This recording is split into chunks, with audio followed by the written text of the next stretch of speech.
आंवला नवमी की पौराणिक कथा। कार्तिक माह के शुक्ल पक्ष की नवमी के दिन आंवला नवमी मनाई जाती है। इसे अक्षय नवमी भी कहा जाता है क्योंकि इस दिन किया गया कोई भी शुभ कार्य अक्षय फल देने वाला होता है, अर्थात उसके शुभ फल में कभी कमी नहीं आती। हमारे आयुर्वेद में आंवला को आयु और आरोग्यवर्धक कहा गया है। इस दिन आंवला के वृक्ष की पूजा करके उसके नीचे बैठकर भोजन करने का बड़ा महत्व है। माना गया है कि इससे वर्ष आयु आरोग्य बना रहता है। इस दिन आंवला के फल का सेवन किया जाता है।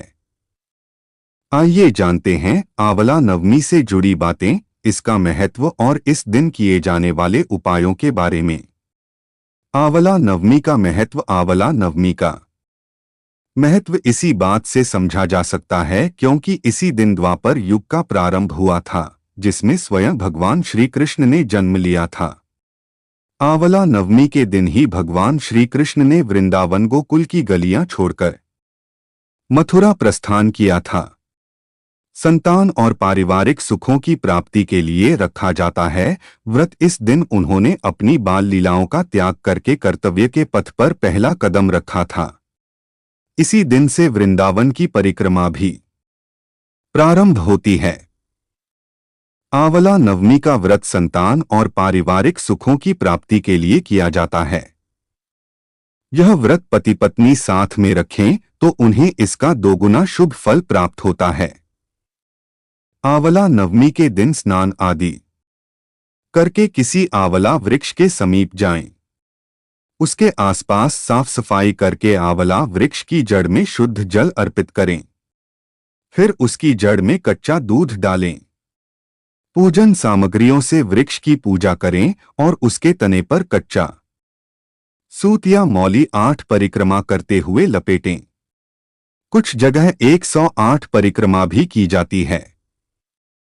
इसके बाद परिवार के सुख समृद्धि की कामना करके वृक्ष के नीचे ही बैठकर परिवार मित्रों सहित भोजन किया जाता है।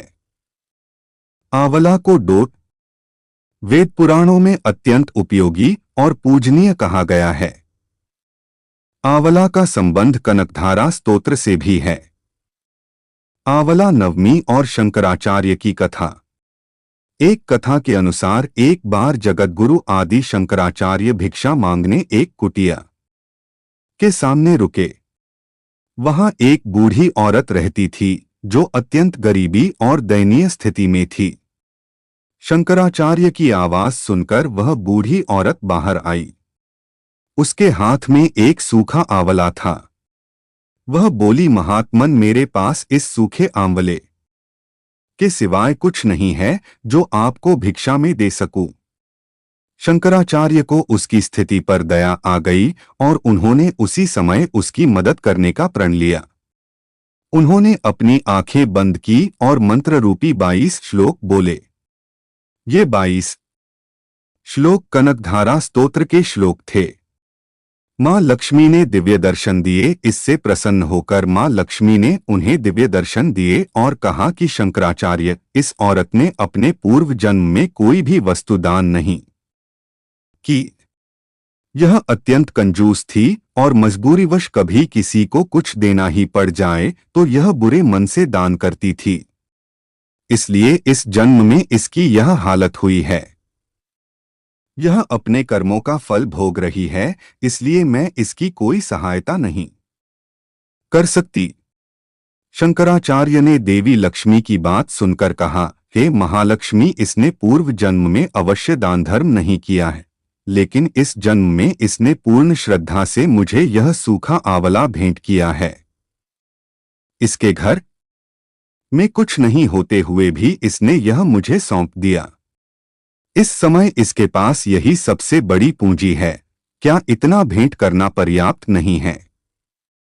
शंकराचार्य की इस बात से देवी लक्ष्मी प्रसन्न हुई और उसी समय उन्होंने गरीब महिला की कुटिया में स्वर्ण के आंवलों की वर्षा कर दी।